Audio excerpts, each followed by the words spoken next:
The man who led the assault on Kasese, his name is Peter Elwelu, he was a brigadier in the army at the time, and instead of him being now in the court, he was promoted general and he is now the commander of the land forces. Yes. Why, if you have those people in the court, why don't you also have the man who opened fire on your citizens alongside those people in the court now to answer to the questions of the judge? That means he was doing his duty? Duty to kill? He killed more than 100 people. Mumbuzo eno, General Museveni yabuuzibwa ebibuuzo ebiwerako era nga mu kiseera ekyo yali yakafuga emyaka nga giringa yakayingira 3 awo, yakafuga ebisanja 5 nga tannaba kugenda mu kisanja kya 6. Naye tulaba nga Elwelu yali kyajje atte abantu b'e Kasese. Museveni ng'abuuziddwa yakakasa nti Elwelu yali ku mulimu, yali ku duty, ekitegeeza nti Elwelu nga ne bw'ayogera akinagguka kitegeeza ng'akimanye bulungi nnyo nti alina backup okuva eri mukama we Museveni yamulagira nti genda otulimbule, era ng'obulamu bw'abo abantu bonna abaafa e Kasese abattibwa ew'omusinga wali, abaana abato, abakyala ab'embuto n'abavubuka tebalinaawo kinene kyawo kye bategeeza eri Museveni nti oba awuliremukko okunyolwa yadde n'akatono kaabe oyo Elwelu gwe baatuma. And now he's promoted. Yes, I am the one who promoted him. And 2 days ago, the U.S. government refused. They blocked his going to Malawi to attend a conference on security because of that. I don't know about the United States. The Uganda is big enough for Major General Elwelu to operate there. I don't know why he's dying to go to the United States. But no, he's not going. He was going to Malawi and he was blocked by the Americans because they are supervising that conference because of what he did in Kasese. So he's accused. Well, I'm not a prefect about American actions. I am a leader of Uganda, and I'm telling you that Elwelu did his duty, and there is now peace in that area. So it was pacified. It was because it was crushed. It was definitely justified, but all this will come in the court. So, President, it seems that Ugandans are a little bit fed up with you because we are reading a lot of reports about this Facebook revolution, people trying to go to the streets even though they are prevented, they are afraid, of course, of the security forces, but they want to create something like, the Arab Spring in Uganda. People are fed up because it's more than 3 decades of your leadership, and term after term after term, it's only one man ruling the country, and the world around Uganda has changed. All presidents around Uganda have gone, but you. So do you agree with me that there is a little bit of fatigue of your leadership? Have you heard of something called democracy? Have you heard of it? I heard of it. Democracy means you elect the people you like. We had elections about 1 year ago, and I got, my party got 62% of the vote. And in fact, it would have been more if it was not for quite a bit of spoiled votes. So that does not show that the people of Uganda are fed up of our party, because they have voted for us 5 times, winning free competition. So if you think that the majority of Ugandans are fed up of the NRM, then the vote doesn't show that. General Museveni mu nkola ye ey'okubeera nga apromotinze nnyo bwannantagambwako mmwe munnange ne bwe mulaba abasajja nga batukuba emiggo nga tebasuubira kubeera nga bakolwako mu ngeri yonna. General Museveni mwewuliriddeko nti kubanga Elwelu wano Uganda asobola okufuna kyonna kyayagala, era kino kyongera okubeera nga kikukakasa nti abantu abo nga bamaze okubeera nga bakola ebikolobero ebyo, General Museveni akwata mu nsabo n'abawaayo akantu basobole okubeera n'obulamu obweyagaza wano e Uganda. Naye era ate emirundi mingi nnyo amaliriza abavuddemu amaliriza abavuddemu kubanga ebweru ennaku zino si birungi n'akamu. Endowooza za Muhoozi tezigwa wala nnyo n'eza Museveni. Muhoozi tayinza kumala googera bw'ati wati kuba waliwo ekiriwo. Kati bannantagambwako bwe butyo bannange bwe promoting bwana Uganda, wabula ekisinga okwewuunyisa nti General Museveni ayogera ku demokrasiya era nga awo wasinze okubeera nga yeekukuma eyo umbrella agikozesa nnyo. In fact kye kintu ndowooza kye yeekwasa era nga awo abazungu taboogerako ku kigambo kyabwe ekyo demokrasiya, kubanga ayogera ku demokrasiya nti wali owulireko ku demokrasi. Abuuza abazungu nti kubanga wano Uganda waliwo demokrasiya, tugenda mu kalulu era pate ye ya NRM yakalondebwa emirundi 5 mirambirira ng'ewangula n'omulundi ogwali gusembyeyo mu kiseera ekyo mbu yali ewangudde n'ebitundu 62 ku buli 100 nti yakalondebwa emirundi 5 era ng'akakasa nti bannayuganda bo bennyini bye basalawo ne balonda era obululu nga bubawa newankubadde ng'ensi yonna kyongera okwoleka okulaga nti nno bakimanyi bulungi nnyo nti akalulu kabbibwa, nti districts zayogerako gyagamba gye bamukuba akalulu ezimu ku zo era ensi yonna ekimanyi nti ezazirekawo poliisi nga kiguumanza okusobola okuwudiisa ensi nti ewamu bamuwangudde ewalala awangudde, naye ng'ekituufu kyo kiri nti akalulu babeera bakamaliriza dda era nga basajja be yabategeka dda okubeera nga bateekawo okutiisatiisa bannayuganda mu buli mbeera yonna. Ab'e Kasese bo babateekamu kye bayita fear era ekyo Museveni ng'akyetaaga nnyo nti baali balina okubeera nga bakubwa nti amaloboozi ago oba oli awo agaali gavuddeyo okubeera nga geemulugunya gasobole okuba nga tegakomawo. Electing you 5 times doesn't mean that the election was fair and free. And that's what the opposition says. The opposition says you were elected 5 times because you're in control, you're in the government, and you control the military, and you can easily manipulate the elections. So why did we lose some districts in the elections? Why did we what? Why did we lose elections in some districts? Oh, but that's just to justify, to make it look like a real democracy. You have to lose something. It was arranged that we handed some districts to the opposition. Why, Mr. President, have you... Don't you think that is a ridiculous... Why have you run for 5 terms?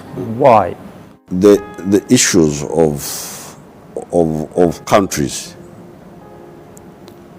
are issues of destiny, not mere appearance and theater. It's not theater. It is about... So you needed 5 terms to... It's about what should be done. To do what? Yes. Tell me. To start from zero to where we are now. Start from zero, because we were at zero. We are now able to do things by ourselves. Why in other democracies like the United States and Western Europe, why in those democracies we don't have one man ruling for 5 terms because he needs to do stuff? That is because those countries have got a different history. But there are other countries. You talked about Israel. Let me give you the example of Israel. Israel is near you here. It is a democracy. Their leaders, what they do, since they created their state, they maximize their leadership resources, because leadership is also a resource. They have the old leaders, like the one who died recently, Shimon Peres. They have the young ones who came later, and they all compete. Okay, why don't we have more than one leader in Uganda? They all Mr. compete. President, why don't we have more than one leader in Uganda? Because you have raised Uganda. You have been... My party has been winning. Is that an offense to win elections? No.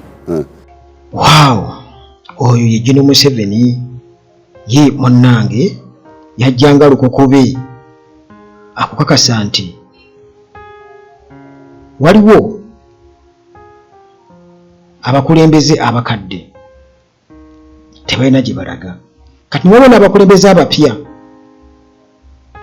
mbu kati ye kyayagala abakadde bakompiitinge n'abavubuka, bavuganye n'abavubuka abakadde. Abakadde bavuganye n'abavubuka naye ng'abakadde tebalina gye balaga.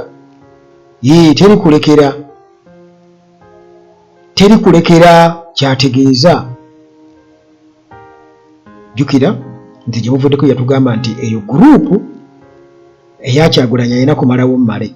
Ate era nga still eby'obufuzi bya Uganda Museveni abitattanye nnyo kubanga ajjukira nti okuvuganya kye kintu ky'atayagalirako ddala. Tayagala muntu amuvuganya so nga ate yeerembeka mu demokurasiya. Ye kennyini yatugamba nti 2020 tewagenda kubeerawo bibiina bya bufuzi, tebigenda kubeerawo, kyokka atayogera ku kuvuganya. Kati awo munnange newankubadde nga okuwangula si musango naye obeera owangudde otya ground leveled eya competition. What are you worried about? Yeah, but Suppose Shimon Peres had been winning in Israel. it never happened in Western democracy. Well, that's their problem because they don't. So they have a problem. They have a problem because they don't have enough consensus. If you have consensus, Or maybe they have many leaders, more leaders. even in Uganda we have many leaders. Even in Israel they had many leaders, but the parties made some mistakes and people voted against them. But if my party has not made serious mistakes, why should I commit suicide? Say I should kill myself because my party has not made a mistake, because my party led its people from through liberation, it has made them through economic recovery. Kati ebintu bya Museveni bino kivudde olaba nga byetaagisa okubeera nga tudde emabega okubeera nga tubitunuulira ye endowooza ye ebintu bino abiraba atya kubanga okusinziira ku Museveni yagamba nti ensonga lwaki ensi z'abazungu zo zibeera zironda abakulembeze nti oli ekisanja kiggweko bamulonde, yagamba nti tiwabaawo ntegeeragana kuba tebalinaawo consensus, tebalina ntegeeragana emala mbu tebabikkaanyaako.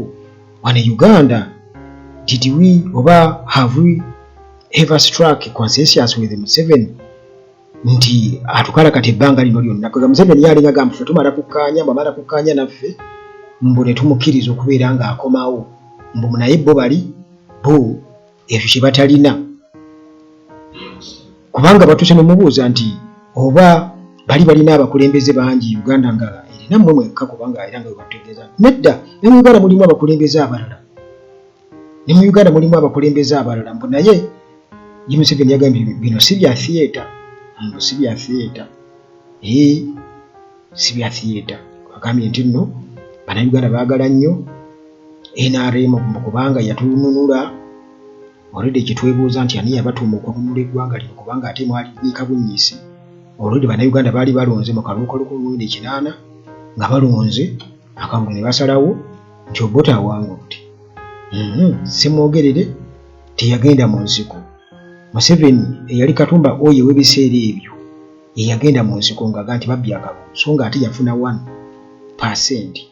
Bwe teyafuna na 1%, yafuna akalulu kamu waba bategeeza 1%, bwe teyagiweza naye ye yagenda mu nsiko. Kati yagamba nti bagenda ne baliberating eggwanga ne balinunula.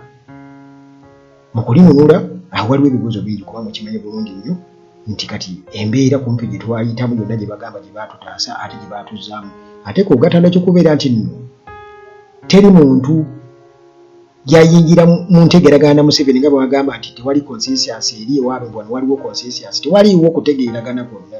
Bannayuganda kwe bali bategeeraganye ne Museveni tewaliwo ntegeeragana nti genda mu nsiko ssebo nno. Bannayuganda tebaakola ki? Ekyo tebaakyogerako. Kakati bw'ati ategeeza nti baanunula eggwanga mbu ne baliyisa mu mbeera yonna economic recovery. Boogera ku Amin nti yayonoona ekonomi y'eggwanga naye olutalo lwa Museveni olwamala emyaka 5 lwannyikanya ebyenfuna by'eggwanga lino. Kitegeeza nti singa tetwagenda mu lutalo ate era ebyenfuna by'eggwanga byali badde yadde nnyo kubanga emyaka 5 muganda wange kitegeeza nti Museveni yakyasinze okunnyika ebyenfuna by'eggwanga lino mu bafuzi bonna ababaddewo. Amin nedda, Obote nedda, wabula Museveni. Let's go back to the philosophy behind you deciding to run for term after term. Is that because you think you are the best to rule Uganda? Because the issues to solve are serious, and it's the And best. no other man can solve them. It is the best that we know. Others come and present themselves. But when the population looks at them and says, no, this party. They're not qualified. Uh-huh. They're not qualified. Yes. Okay. According to the population, not according to me. So what does this say about your leadership? You have been ruling this country for about 31 years and you couldn't raise other leaders to take over after you because No, you're not going to be here forever. What the does it say about your leadership, about the educational system, or probably about the political system, that no other Ugandan has been elevated during your presidency to be equally capable of leading the country? The other leaders are there, but to maximize the leadership input, we use all our leaders, the young ones, the old ones. Now They want to come. They want to come forward, but they're not allowed. They're not allowed. This is not about wanting. This is the whole problem. You are talking about wanting. I want. It's not you wanting. It is what the situation demands. You are trying to deal with the situation. You are not in a theater, just acting. So the leaders are there. We are a population of 40 million. We have got 130 districts. All those districts need leadership. The parliament needs leadership. The ministries need leadership. It's not the country needs leadership. Yes. One man cannot rule the country forever. Not forever. But according to the peoples, as long as you have got regular elections, then you don't have any point other than concentrating on the who rather than the what. For us, we concentrate on the what is to be done. And it is the what that gives us the who. General Museveni ku nsonga y'okubeera nti nno ayagala kwesimbawo kisanja ku kisanja, kwegamba ekyo takiraba mu makulu nti asobola okwesimbawo ebisanja byonna byaba yeesimbyewo mbu, kubanga waliwo ensonga ez'okubeera nga zigonjoolwa e Uganda ate nga ziri siriyasi nnyo. Jjukira tukimanyi bulungi nnyo nti General Museveni kye kizibu kya Uganda, era abantu bwe bagaa kye kizibu kya Uganda, kubanga ekinyinyi yatukakasa nti obuzibu bwa Africa be bakulembeze abalwa mu buyinza, abalimira mu buyinza. Kati General Museveni yafuuka ekizibu kya Uganda, era nsuubira okubandooza kyayogerako nga issue eri very serious. Bannayuganda essaawa eno gye balina okubeera nga batunuulira. Naye kwegamba abantu abamu batera okwogera ku education system, era owulidde nga bakimubuuza nti oba oliawo education system nfu n'embeera atesobola kubeera ng'eguluuminga abakulembeze okusobola okubeera nga batwala eggwanga mu maaso, nti bonna abatemerako ettaka, nti embeera gye yateekawo etemerako butemezi bantu ttaka. Naye yagamba nti abakulembeze weebali, naye nti bannayuganda bwe babatunuulira bwe bati bo balabanga Museveni mbu yasobola yekka, era essaawa eno ndowooza nti era tewali munnayuganda mulala asobola okuleka nga omuntu Museveni gw'azadde yasobola obaoliawo okubeera nga atwala eggwanga mu maaso. Wabula Museveni ono kwegamba mu bigambo bye alinga alaga nti ebifo ebirala byonna bibi mu birwanire, kubanga agambye nti eggwanga lyetaaga leadership, nti abakulembeze ku district parliament yetaaga leadership. Bamugamba nti naye n'eggwanga lyetaaga omukulembeze, omuntu omu tasobola kufuga ggwanga forever, ebbanga lyonna, nti nedda not forever. Okitegeera mpu wabula bo ffe wano mu Uganda mbu tuconcentratinga ku kiki eggwanga kye lyetaaga, so si ani eggwanga gye lyetaaga. Abange eggwanga ekyebuuzibwa mmwe bannayuganda, eggwanga lyetaaga ki? Kubanga waliwo eggwanga kye lyetaaga mbu kye tulina okutunuulira, wabula tetulina kutunuulira ggwanga ani gwe lyetaaga. Eggwanga lyetaaga ki? Kufugibwa magye, kubanga juzi General Muhoozi yatukakasa n'atugamba teri civilian aligenda kukwata ku buyinza bw'eggwanga lino okuleka munnamagye.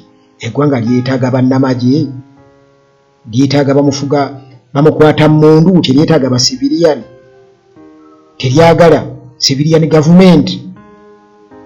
Eggwanga lyetaaga ki? Ekyo nange sinnakitegeera.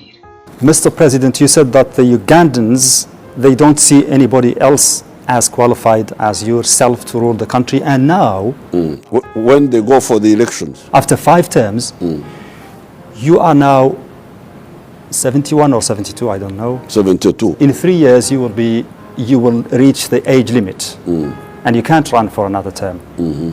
Who is there in the country now, qualified, capable, sitting in the wings, waiting to be the next leader? The people of Uganda are there. They will select who, according to the what. You remember, you spend all your time. I always watch your Al Jazeera. Spend all your time on the who. You could spend a little bit more time on the what, because what changes things is what is done, what is to be done. So my people will decide on the who according to the what the problem they are facing, which needs to be solved. Mu bufunze kino Museveni kyategeeza nti entebe ey'obwa pulezidenti bannayuganda basaana ne babeera nga tebagitunuulidde. Batunuulire ebifo biri ebirala, palamenti, NOP, ayinza obba obwa RDC n'ebirala, naye entebe ey'obwa pulezidenti temugitunuulira, kubanga nti tetusaanye kutunuulira ani, wabula tulina kutunuulira ku kiki ekyetaagisa. Kati Uganda okusinziira ku mbeera eriwo batulaga nti yeetaaga busika, nti Museveni bw'ate obuyinza abukwase mutabani we. Probably kiyinza okuba ndowooza Uganda kye yeetaaga eyo. That's what Uganda should take on. Kubanga bweconcentratinga ku ani eyinza okuba nga egenda kubula, muyinza okuddawo nti Bobi Wine. Nti waliwo ebintu ebirala, wabula kye sinnategeera kiki ekyo Uganda kye yeetaaga. Yeetaaga bukulembeze bwa busika, yeetaaga ki?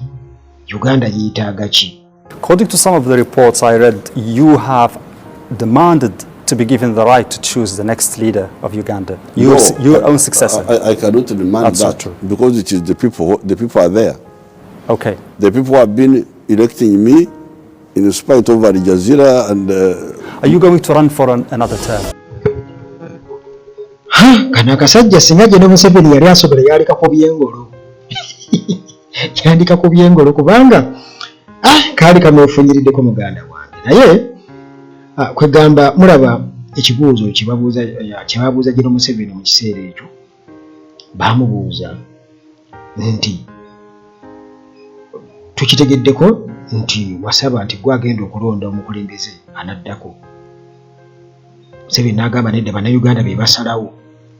Kakati wano y'ensonga lwaki okiraba nti newankubadde nga eri emabega wa Kateni bo bakimanyi bulungi nnyo nti Muhoozi bwe baagala ajje, bagezaako kubeera nga bamuteekamu mmwe olwo mu ngeri y'okumubakaka muveeyo oluvannyuma mummwe abagamba nti yeeyo of course nga mulina ensonga zammwe, abamu muli mu layini y'emu, abalala babawadde ssente.